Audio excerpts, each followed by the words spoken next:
Saudara, jelang tutup tahun 2023, ada satu BUMN karya lagi yang dilanda masalah. Kali ini adalah Wijaya Karya. Jadi perdagangan Wijaya Karya alias Wika dihentikan sementara atau disuspensi oleh Bursa Efek Indonesia. Apa sebenarnya penyebabnya? Kami akan berikan datanya untuk Anda, saudara. Jadi kami melansir dan mengambil data ini dari keterbukaan informasi yang disampaikan oleh emiten kepada Bursa Efek Indonesia.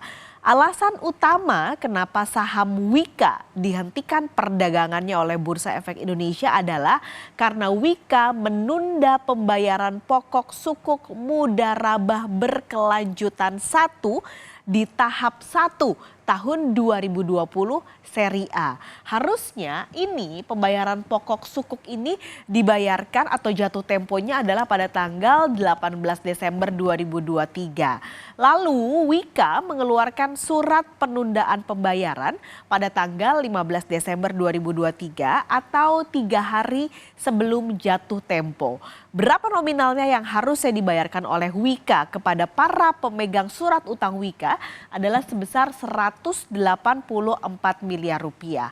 Nah, ini akhirnya diindikasikan bahwa Wijaya Karya punya permasalahan pada kelangsungan usaha perseroan hingga akhirnya disuspensi sahamnya. Wika juga sudah memberikan keterangan soal masalah ini. Mereka mengatakan kalau mereka mengakui ini Wika punya keterbatasan di arus kas dan harus memprioritaskan penggunaan kas untuk modal kerja dan juga pembayaran mitra kerja.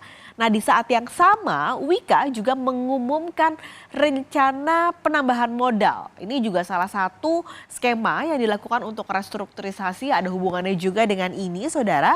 Nanti adalah penambahan modal melalui skema right issue alias hak memesan efek terlebih dulu. Jadi ada right issue yang akan dilakukan, kita akan berikan datanya saudara kepada Anda. Right issue yang dikeluarkan oleh Wika ini dilakukan untuk meningkatkan struktur permodalan.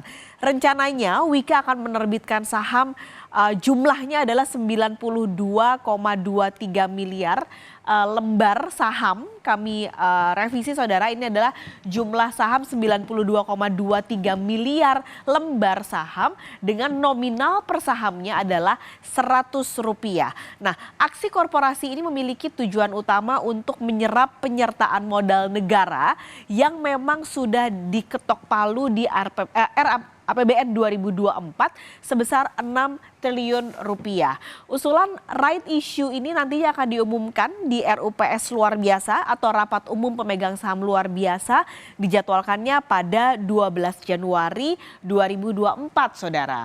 Proyeksi Wika, aksi korporasi yang dilakukan melalui right issue ini bisa mengantongi dana segar sebesar 3,2 triliun rupiah. Ini dihitung berdasarkan komposisi investor saat ini. Nah, bicara soal saham Wika tidak lengkap kalau kita tidak pantau bagaimana pergerakannya. Kita ambil saudara, ini adalah pergerakan selama sekitar 1 bulan untuk pergerakan Wika. Ini adalah pergerakannya, Anda lihat di 20 November 2023, angkanya di 416, sementara terakhir 15 Desember ini adalah hari di saat saham Wika akhirnya disuspensi, turun menjadi 240. Saham Wika yang digembok sejak tanggal 15 Desember ini bisa saja sewaktu-waktu dibuka kembali, tapi ada syaratnya. Kalau Wika sudah membayar pokok obligasi atau pokok surat utangnya sudah dibayar. Atau bisa saja ada kesepakatan antara emiten atau Wika dengan para pemegang surat utang Wika. Nah, kalau dua kondisi itu sudah dipenuhi oleh Wika salah satunya, maka gemboknya bisa dibuka lagi. Wika bisa diperdagangkan kembali. Tapi ada syarat lagi saudara, kalau nih kayak gini kejadian lagi di masa depan, maka Pemeringkat Efek Indonesia akan menurunkan kembali peringkat Wika surat utangnya. Saat ini surat utang atau peringkat Wika ini ada di level triple C.